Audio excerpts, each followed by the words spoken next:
Today, we're having a great conversation with Ellen Weinreb. She and I have been both personal and work friends for a long time. We both work, obviously, in search in the nonprofit and mission driven space, and also both have kids at the same age. So it's very fun to talk both about kids and home and work at the same time. Ellen, one of the things you and I were just talking about, thinking about our kids and young people, is sort of what is the future of the workforce? And I'm curious what you're hearing from clients or what you're seeing yourself and how you're thinking about that. How are we preparing young people for the workforce they will face? And how are companies trying to prepare for the future in their workforce planning? In terms of how companies are preparing leaders, what's interesting is many years ago, blue chip companies like IBM and General Electric would have these rotational leadership training, which was an awesome, fabulous way for individuals to get a lot of leadership training to know the full business. And these days, young professionals aren't really given that opportunity. The likelihood that if you were to go through that training at IBM is that you would stay at the company for 10, 20, 30 years, this kind Right. of contract that you would be an employee for life, and that certainly doesn't exist.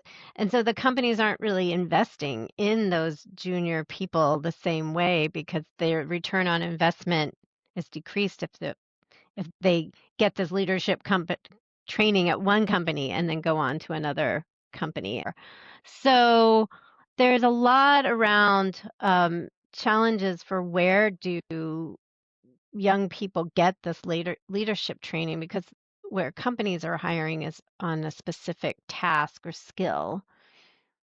Are you seeing that in the education sector? We are. I think what we're seeing is that, and obviously in schools that hasn't changed dramatically, but in nonprofits that we work with or in central offices, I think education's always had issues with training around management because people are often in jobs. They're in small organizations that are pretty flat, or they're in jobs that, like being a teacher, doesn't lend yourself to adult management, right? Yeah, the path to leadership isn't Exactly. clear. Yeah. Not as clear, but in our nonprofit partners, we're definitely seeing that where I feel like a lot of those entry level roles, because of the uncertainty in the economy, because of the shifts in funding that they're either already seeing or scared about seeing, that when people leave, they're not backfilling roles. And sometimes those are senior roles, but sometimes they're more junior roles. And we're definitely finding that there's less interest in filling those entry level roles. Instead, they're just trying to figure out, is it AI? Is it a virtual assistant or a contractor? Or is it just that someone more senior is picking up some of that work? I don't know. I do worry as, the parent of teens who will be in the workforce. I do wonder, like those entry level jobs that I did in my 20s, are those going to be available to young people? And then I fast forward and I think about, you and I probably aren't too worried about AI taking our jobs because what we do is pretty specialized. But to get to where we are took 30 plus years of workforce experience. So that's my question is like, how are we going to groom or get people ready for those senior level jobs if we don't have the entry level roles for them? Or how do we keep, especially in this current environment where young people are feeling the strain of housing's really expensive, living is really expensive, inflation is really high, interest rates are high.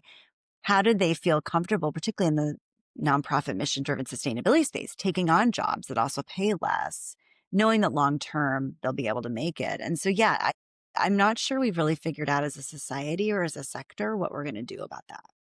I mean, the nonprofit sector is just getting hit in so many ways in terms of identifying funding sources Yeah. and coming up with alternatives for fundraising and earning. And companies are just really under pressure to perform on Wall Street. And so they need to maintain their margins, reduce costs.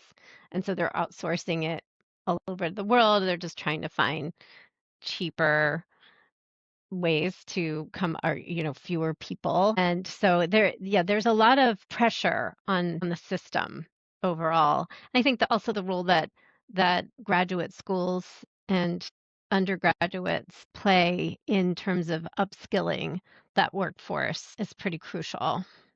Yeah, so I know you're really interested in kind of those competencies that are developed or how do we look at them? And I'm interested to hear as someone who's been in this field of sustainability and working with companies for so long, like what are the trends and what they're looking for in terms of skills or competencies in the workforce? And is there a gap in how people are being prepared and what they actually need to be able to do? Yeah, so some of the skills that are coming up are around data, right? Analyzing data or the greenhouse gas accounting and really understanding how to come up with solutions that will have a return on investment. So it's the ROI calculations and that kind of thing. And then there's also around accounting and accountability. So if you want to be transparent about these numbers, then you also need them audited and verified. So there's like CPAs and ESG controllers, and there's a lot around that. And then a lot of resources going into specifically around energy or greenhouse gas reduction. And so finding more cheaper, more efficient means for energy. And there's AI, there's startups and clean tech startups, and there's a lot of jobs around that. So there's certainly a lot of those skills that are very specific.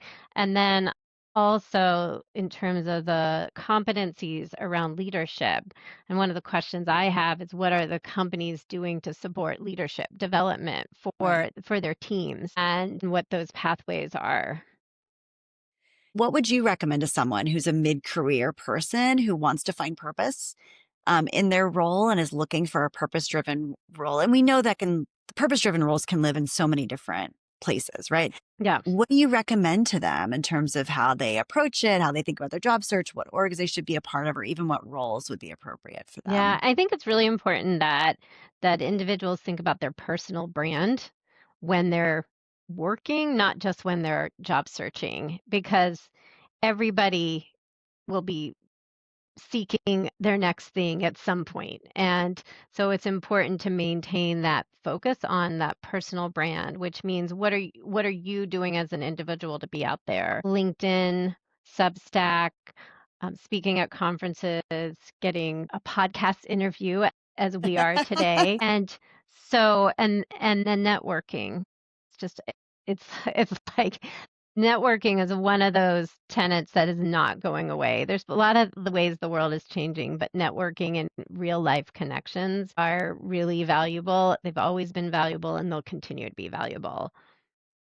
And what do you recommend? So I can say some of the things I recommend. I don't know if they're the same or different from you. I'll get people sometimes who will say, oh, I want to transition from this kind of purpose driven or mission driven work to that kind of mission driven work. Or, Yeah. hey, I've been mostly in corporate, but I'm really want to be in the nonprofit or mission driven sector, but I'm trying to figure out how to make that pivot. And so, Mhm. similar to you, I recommend, of course, attending events, going to conferences in that content area you're interested in, volunteering as a board member or volunteer in some substantive way in their organizations that provide.